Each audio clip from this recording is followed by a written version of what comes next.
Hi friends, welcome to our channel. So first week elimination అయితే ఇప్పుడే జరిగింది. చాలా వరకు సుమన్ శెట్టి గారు ఎలిమినేట్ అవుతారు అనుకున్నారు, లేకపోతే సంజన వెళ్ళిపోవడం పక్కా అనుకున్నారు. ఒక గుడ్డు రాబరీతో సంజన గ్రాఫ్ మాత్రమే కాదు, బిగ్ బాస్ 9 గ్రాఫ్ కూడా పెంచేసింది సంజన. అయితే మొదటి వారం ఎవరు ఎక్స్పెక్ట్ చేయని సృష్టి వర్మ అయితే ఎలిమినేట్ అవ్వడం జరిగింది. సో ఇదే కారులో అయితే సృష్టి వర్మ గారు ఇప్పుడే అన్నపూర్ణ స్టూడియో నుండి బయటికి వెళ్ళిపోతున్నారు. అయితే ఈ ఎలిమినేషన్ ఎపిసోడ్ రేపు అంటే సండే టెలికాస్ట్ అవుతుంది. సృష్టి వర్మ తన టాలెంట్ చూపించడంలో నాకు అయితే పెద్దగా ఏమీ అనిపించలేదు. సో నేనైతే ఈ ఎలిమినేషన్ ఫెయిర్ అనే అనుకుంటున్నాను.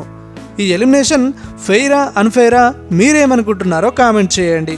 అలాగే సంజన గురించి మీ ఒపీనియన్ ఏంటో తప్పకుండా కామెంట్ అయితే వేసుకోండి.